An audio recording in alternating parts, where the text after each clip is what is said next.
Hello friends, इस video में आज हम डिस्कस करेंगे 3 तरीके के आरएनए जो कि है हमारा एमआरएनए, आरआरएनए और टीआरएनए। और इनको अगर खोल करके पढ़ा जाए तो इनका नाम होगा मैसेंजर आरएनए, ठीक, ribosomal RNA and transfer RNA.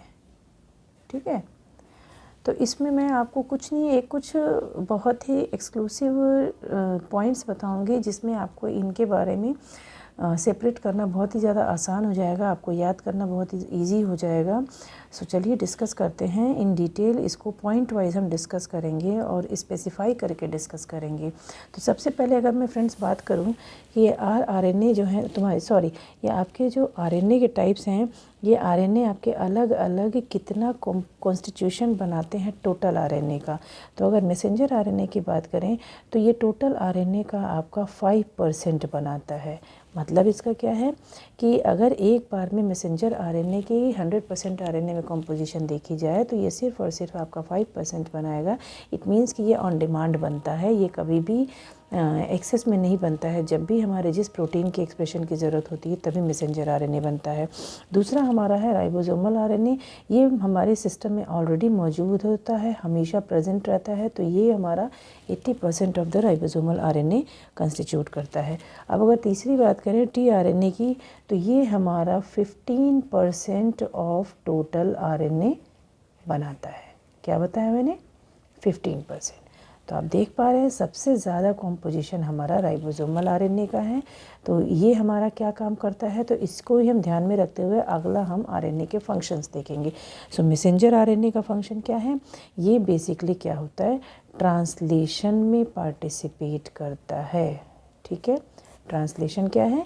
Translation हमारी जीन एक्सप्रेशन की सेकेंड स्टेप पाथवे है जिसमें आरएनए से प्रोटीन बनेगा। राइबोसोमल आरएनए क्या है? राइबोसोमल आरएनए हमारी प्रोटीन सिंथेसिस मशीनरी है। क्या बताया मैंने? Protein synthesis machinery. ये साइटोप्लाज्म में अनअसेंबल्ड फॉर्म में अलग अलग यूनिट्स में पाया जाता है। लेकिन जब भी मैसेंजर आरएनए से प्रोटीन बनेगा, ये राइबोसोमल आरएनए आपका असेंबल्ड होगा और फर्दर हमारे इस प्रोसेस को कंटिन्यू करेगा। अब बात करते हैं ट्रांसफ़र आरएनए की। तो इसका फंक्शन क्या है फ्रेंड्स? ये हमें एडेप्टर मॉलिक्यूल की तरह वर्क करता है। एडेप्टर मॉलिक्यूल कह लीजिए या एडेप्टर आरएनए कह लीजिए। ठीक है, ये क्या करेगा? अपने साथ अमीनो एसिड को बाइंड करता है। क्या बताया मैंने? अमीनो एसिड को। ठीक, तो आपको आई थिंक कि इनका कंपोजिशन और फंक्शन समझ में आ गया होगा। अब अगर हम बात करें बेसिस की, बात करें कि हर आरएनए में बेसिस कितना होता है, तो इसमें आप मैसेंजर आरएनए में देखेंगे फ्रेंड्स, ये आपका एक मैसेंजर आरएनए के अंदर बेसिस जो होते हैं आपके 75 से लेके 6000 बेसिस होते हैं। ये वेरिएट करते हैं, depends upon the type of protein जो ये बना रहे हैं उसमें कितने प्रोटीन होंगे उसके हिसाब से इनमें वेरिएशन आता है। कोई 75 बेसिस का भी हो सकता है, कोई आपका 6000 बेसिस का हो सकता है। अब अगर हम बात करें आरआरएनए की, तो आरआरएनए आपका 100 से 6000 बेसिस का ये भी होता है। क्या बताया मैंने? ये दोनों आपके सबसे ज़्यादा बेसिस कंपोज करते हैं।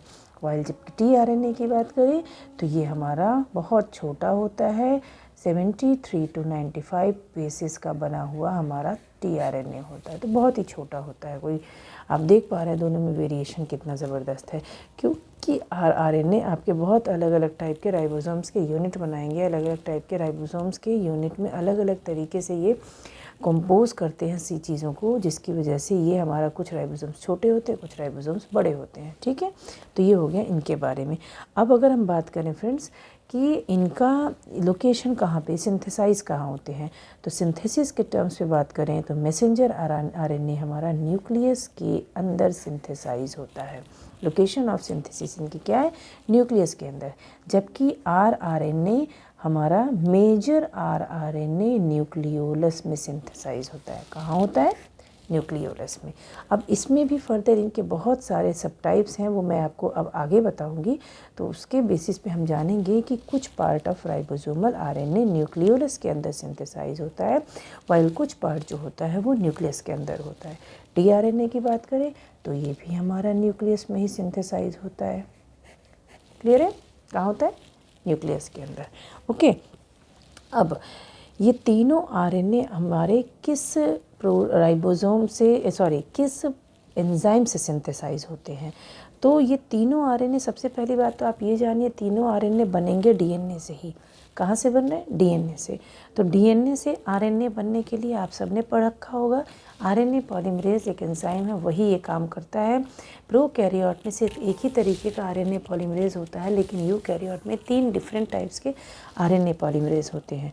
तो ये इसमें आरएनए पॉलीमरेज फर्स्ट जो होता है वो आपका बनाता है आरआरएनए। क्या बनाता है?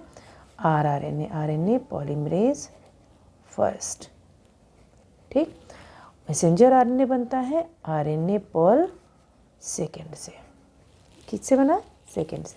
जबकि transfer RNA RNA pol third से बनता है। थर्ड से किससे होता है मेरे? थर्ड से। ठीक है, तो आई थिंक यहाँ तक आपको क्लियर हो गया होगा। अब हम अगली बात करते हैं।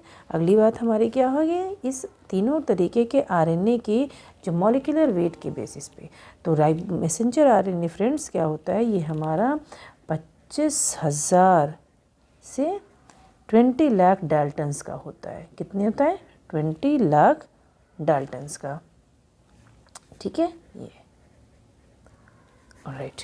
जबकि राइबोसोमल आरएनए देखें तो ये 35,000 से लेके 18 लाख डाल्टन का। ठीक। जबकि सबसे छोटा होता है हमारा टीआरएनए, जैसा कि आपने देखा है कि आपका 73 to 95 बेसिस का होता है, तो इसका मॉलिक्यूलर वेट भी छोटा होता है। कितना होता है? 25,000 Dalton's. That's it. I hope को आपको ये सारे पॉइंट्स क्लियरली समझ में आ रहे होंगे। तो थोड़ा लाइक तो बनता है फ्रेंड्स, तो इसके लिए आप लोग प्लीज़ सब्सक्राइब कीजिए मेरे चैनल को, और वीडियोस पे ज़्यादा से ज़्यादा कमेंट्स डालिए। जो भी कोई दिक्कतें हैं, जो भी आप प्रॉब्लम फेस कर रहे हैं कंटेंट रिगार्डिंग, उसके लिए आप अपने कमेंट्स डाल सकते हैं। कमेंट बॉक्स खुला हुआ है। सो इट्स अ रिक्वेस्ट कि प्लीज़ वीडियो को वॉच करें, देखें और समझें कि इसमें कहीं कोई कमी है तो I will rectify that. Otherwise मैं तो बना ही रही हूँ आपकी हेल्प के लिए। ठीक है। अब अगर बात करें कि मैसेंजर आरएनए जो होता है, तो मैसेंजर आरएनए कोड करता है फॉर मल्टीपल अमीनो एसिड्स। ठीक है, क्या करता है हमारा?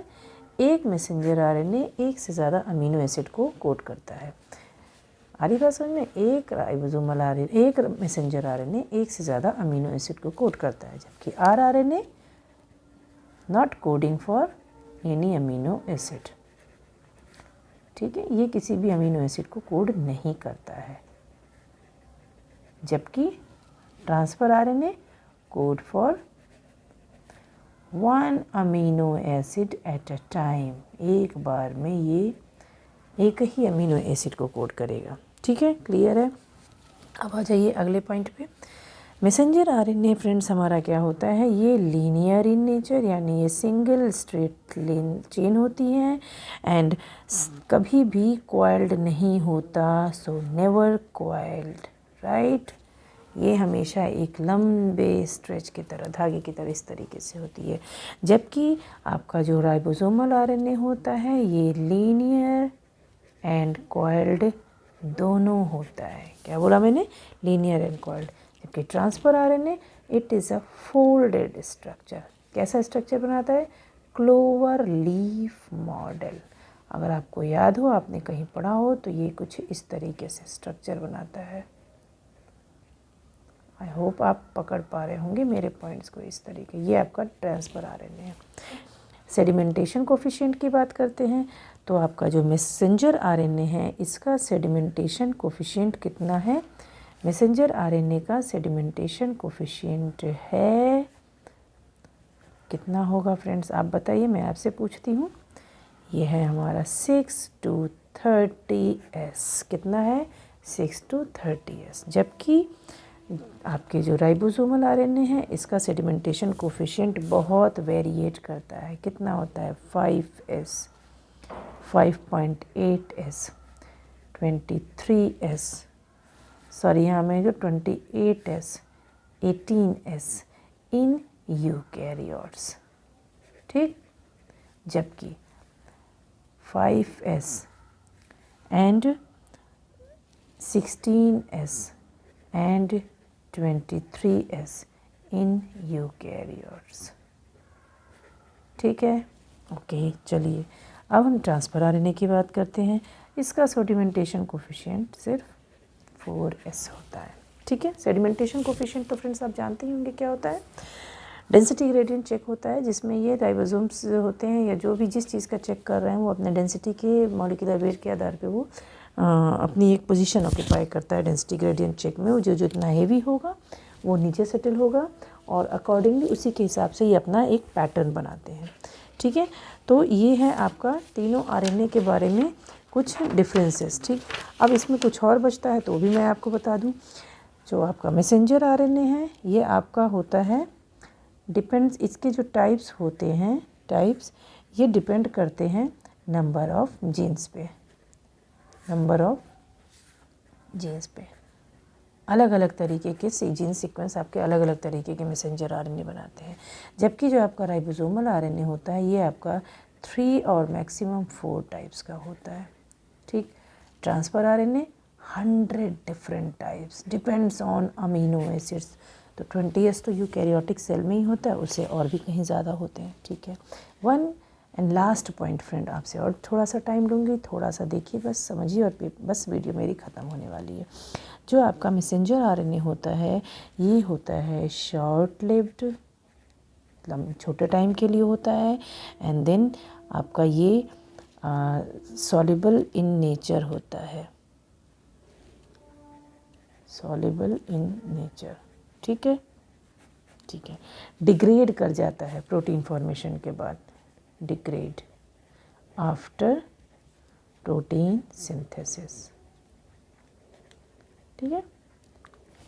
जबकि अगर हम इसकी बात करें तो सबसे ज़्यादा स्टेबल होता है, most stable used again and again, बार बार एक ही राइबोसोमल आरएनए को यूज़ किया जाता है and does not degrade, right, does not degrade. जबकि अगर टीआरएनए की बात करें, स्टेबल, बहुत ही स्टेबल होता है लेकिन सॉल्युबल भी होता है एंड डिग्रेड्स वेरी स्लोली, बहुत स्लो डिग्रेड करता है। तो फ्रेंड्स ये था हमारा तीनों तरीके के आरएनए के बारे में एक बहुत ही क्विक ओवरव्यू। तो आई होप आपको ये वीडियो काफ़ी पसंद आई होगी। बिल्कुल यूनिक चीज़ बनाने की कोशिश मैंने की है जो आपको शायद कहीं भी नहीं मिलेगी। तो फ्रेंड्स फॉर दिस एक लाइक तो बनता है, please. Thank you and have a nice day.